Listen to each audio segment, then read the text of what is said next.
జై శ్రీమన్నారాయణ. పరిపప్రచ్ఛ. కుక్క మాంసము తింటూ జీవించెదురుగాక అని విశ్వామిత్రుడు శపించినది ఎవరిని? చండాలుడి రూపంలో ఉన్న త్రిశంకువు విశ్వామిత్రుని చేరి తన అభీష్టము నెరవేర్చమని అర్థిస్తున్నాడు. ఓ సౌమ్యుడా, సశరీర స్వర్గ ప్రాప్తి కలగాలనే నా కోరికను గురువైన వశిష్ఠుడు అతడి పుత్రులైన 9 కుమారులు తిరస్కరించారు. ఆ 9 పుత్రుల వల్లే నాకు ఈ చండాల రూపం ప్రాప్తించింది. నేను చేసిన 100 యజ్ఞముల ఫలము కూడా దక్కలేదు. మహాత్మా, క్షత్రియ ధర్మము పైన ఆన ఎటువంటి పరిస్థితుల్లోనూ అసత్యమాడను, ఆడబోను. ఎన్నో విధముల యజ్ఞములు ఆచరించాను. ప్రజలను, రాజ్యాన్ని ధార్మికంగా పాలిస్తున్నాను. ఇంత చేసినా నా అభీష్టాన్ని వారు నిరాకరించారు. దీన్ని బట్టి చూస్తే పురుష ప్రయత్నము ఈశ్వరేచ్ఛ ముందు తలవంచవలసినదే. మీరు తప్ప నన్ను ఆదుకునేవాళ్ళు లేరు. నా అదృష్టము పండించడానికి మీరే తగినవారు అంటూ తన ఆర్తిని తెలియజేశాడు త్రిశంకు. రాజు మాటలు విన్న కౌశికుడికి జాలి కలిగింది.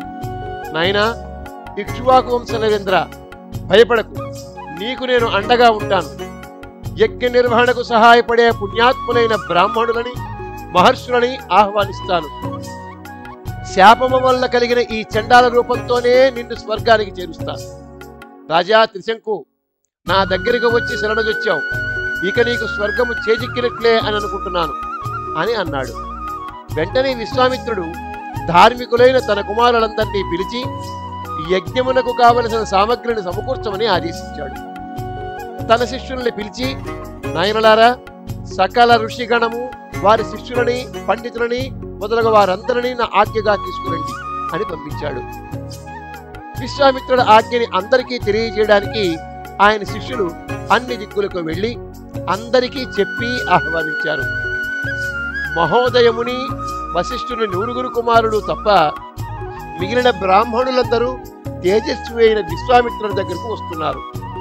విశ్వామిత్రుని ఆజ్ఞ పాలనలో భాగంగా ఈ యజ్ఞ కార్యక్రమమును పలు విధాలుగా తిరస్కరించిన మునులు, ఋషుల మాటలని ఆయన శిష్యులు విశ్వామిత్రునికి యథాతథంగా వివరిస్తూ, యజ్ఞము చేసేవాడు చండాలుడు, చేయించేవాడు క్షత్రియుడు.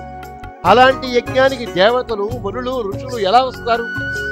విశ్వామిత్రునికి తలవగ్గి సదాచారాన్ని విస్మరించి చండాల భోజనం చేస్తే స్వర్గానికి ఎలా వెళతారు, ఎలా చేరుకుంటారు అని వశిష్ఠపుత్రుడు అన్న మాటలని ఉన్నదున్నట్లుగా శిష్యులు విశ్వామిత్రుడికి చెప్పారు.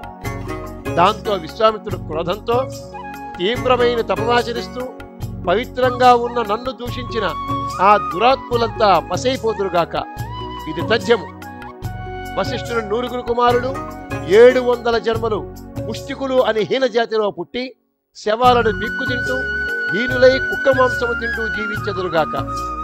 ఇక దురాత్ముడైన మహోదరుడు జనులందరి చేత దూషించబడుతూ, సకల ప్రాణులను సదా హింసిస్తూ, చంపుతూ, కఠినాత్ముడై స్వీయ బలవన్మరణం పొందువాడై చిరకాలము ఉండుగాక అంటూ శపించాడు విశ్వామిత్రుడు.